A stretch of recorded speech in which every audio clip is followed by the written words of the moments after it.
રાજસ્થાન પરિવહન નિગમની અમદાવાદ આબુ રોડ દેસુરી રૂટની બસમાં સોના દાગીના સાથે મુસાફરી કરી રહેલા આરસી આંગડિયા પેઢી અમદાવાદના કર્મચારીને છાપી હાઈવે પરની શ્રીરામ હોટેલ પાસેથી શુક્રવારે સવારના સુમારે બે અજાણ્યા ઈસમોએ પિસ્તોલ જેવું હથિયાર બતાવી લૂંટ કરી મોટરસાયકલ પર બેસી ફરાર થઈ ગયા હોવાની ભોગ બનનાર આરસી આંગડિયા પેઢીના કર્મચારી રામસિંહ મૂળસિંહ ચૌહાણનાએ છાપી પોલીસ સ્ટેશનમાં ફરિયાદ નોંધાવી હતી, જેથી ગુનાની ગંભીરતાને ધ્યાનમાં રાખીને પોલીસ મહાનિરીક્ષક ચિરાગ કોરડિયા, સરહદી રેન્જ ભુજ તથા પાટણ પોલીસ અધિક્ષક ડોક્ટર રવિન્દ્ર પટેલનાઓએ આ લૂંટના ગુનાને ડિટેક્ટ કરી લૂંટમાં ગયેલ મુદ્દામાલ રિકવર કરવા સૂચન કરતા પાટણ એલસીબી પોલીસના ઇન્ચાર્જ પીઆઈ વીઆર ચૌધરીના સીધા માર્ગદર્શન હેઠળ ટીમે ચક્રો ગતિમાન બનાવ્યા હતા। ત્યારે Patan LCB police inspector R K Patel તથા પોલીસ હેડ કોન્સ્ટેબલ જીતેન્દ્રકુમાર ગોવિંદભાઈનાઓએ ચોક્કસ બાતમી હકીકત મળી કે શ્રીરામ હોટેલ છાપી ખાતે બને લૂંટના બનાવને અંજામ આપનારા પાટણના રૂવાવી ગામે રહેતા મિતેશસિંહ ઉર્ફે મિતુભા ઉદેસી વાઘેલાએ પોતાના મિત્ર સાથે લૂંટનો ગુનો આચરેલ છે, જે હકીકતના આધારે મિતેશસિંહ ઉર્ફે મિતુભા ઉદેસી વાઘેલા રૂવાવીના પાટણ જિલ્લા તથા જગમાલજી ભૂપતજી પરમાર ખીમાણા તાલુકો કાંકરેજ જિલ્લો બનાસકાંઠાના તથા કૌશિકજી કાંતિજી રાઠોડ હાલ રહેવાસી ડાભીના મહેસાણાવાળાને પકડી ગુનો સંબંધે યુક્તિ પ્રયુક્તિથી ઊંડાણપૂર્વક પૂછપરછ કરતા તેઓએ ઉપરોક્ત ગુનો કર્યાની કબૂલાત કરી હતી। પકડાયેલ મિતેશસિંહે અગાઉ આરસી આંગડિયા પેઢીમાં નોકરી કરેલતા હોય તે આંગળીઓ લઈને જતા માણસો તથા બસના રૂટોથી વાકેફ હતા। અવારનવાર રેકી કરી લૂંટનો પ્લાન બનાવ્યો, જે પ્લાન મુજબ શુક્રવારના રોજ સવારે પોતાના મિત્ર કૌશિકજી તથા જગમાલજી સાથે પોતાની ઓળખ છુપાવવા માટે પોતે મોઢે માસ્ક તથા માથે હેલ્મેટ પહેર્યું તથા અન્ય બંને વ્યક્તિઓને કેપ પહેરાવી પોતાની ઓળખ છુપાવી અગાઉથી રેકી દરમિયાન નક્કી કરેલ છાપી ખાતેની શ્રીરામ નામની ખાનગી હોટલ પર બસ પેસેન્જર માટે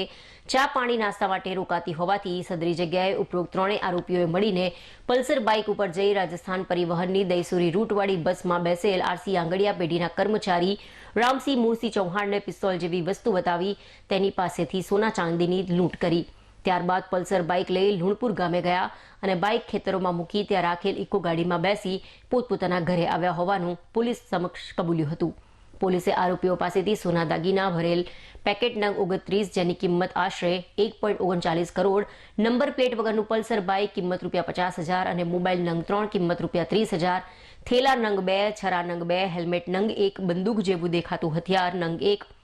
ગુનો આચરતી વખતે પહેરેલ જેકેટ, કેપ તથા કપડાં મળી કુલ મુદ્દામાલ સાથે ₹1,39,80,000 હસ્તગત કરવામાં આવ્યા છે। આરોપીઓનો ગુનાહિત ઇતિહાસ જોતા પકડાયેલ આરોપ પૈકી કૌશિકજી કાંતિજી રાઠોડના વિરુદ્ધમાં ભાવનગર જિલ્લાના શિહોર પોલીસ સ્ટેશનમાં ગુનો નોંધાયેલ છે, જેમાં તેઓએ શિહોરી બસ સ્ટેન્ડ આગળ આર મહેન્દ્ર આંગડિયા પેઢીના કર્મચારીઓ પાસેથી પોતાના મિત્રો સાથે મળીને ₹1.10 કરોડની લૂંટ કરી હતી અને તે ગુનામાં પકડાઈ ગયેલ હોવાનું પોલીસે જણાવ્યું હતું।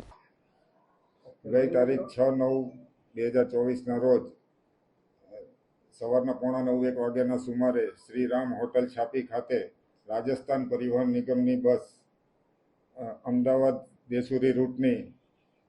રોકાયેલ, તેમાં બે અજાણ્યા ઈસમોએ આવી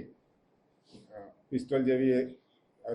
જેવું હથિયાર બતાવી આરસી આંગડિયા પેઢી અમદાવાદના કર્મચારી પાસેથી 29 સોનાના દાગીનાના પેકેટ તેમજ કાળા કલરના કવરનું કવર લઈ લૂંટ કરી મોટરસાયકલ ઉપર જતા રહેલા, જે અંગે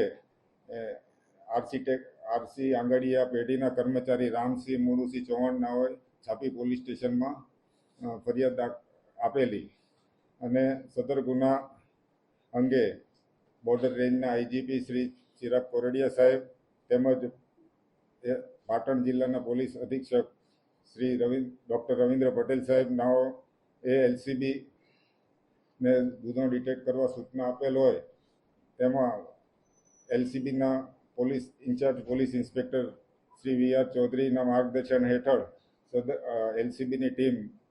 સદર ગુનો ડિટેક્ટ કરવાની કામગીરીમાં લાગેલી હતી। તેમાં તે દરમિયાન એલસીબીના પીએસઆઈ આર કે પટેલ તેમજ હેડ કોન્સ્ટેબલ જીતેન્દ્રકુમાર ગોવિંદભાઈનાઓને બાતમી મળેલ કે આ કામના એક આરોપીએ તેના મળતિયા સાથે મળી સદર બનાવને અંજામ આપેલ છે, જેથી સદર આરોપીને બોલાવી અને પછી પૂછપરછ કરતા તેઓ ગુનાની કબૂલાત કરેલી છે, તેમજ ગુનામાં ગયેલ મુદ્દામાલ પણ કબજે કરવામાં આવેલ છે અને સદર કામે સોનાના દાગીના ભરેલ 29 પેકેટ, પછી નંબર પ્લેટ વગરની એક પલ્સર બાઇક, થેલા નંગ 2, છરા 2, પછી હેલ્મેટ નંગ 1, પછી પિસ્તલ જેવું દેખાતું હથિયાર, પછી ગુનામાં આચરતી વખતે પહેરેલ કપડાં અને જેકેટ વગેરે વસ્તુ કબજે કરેલી છે. હાલ કુલ 3 આરોપીને અટક કરવામાં આવી. હાલ આ વિગત જણાવ્યા મુજબની કરવામાં આવેલ છે અને કિંમત હાલ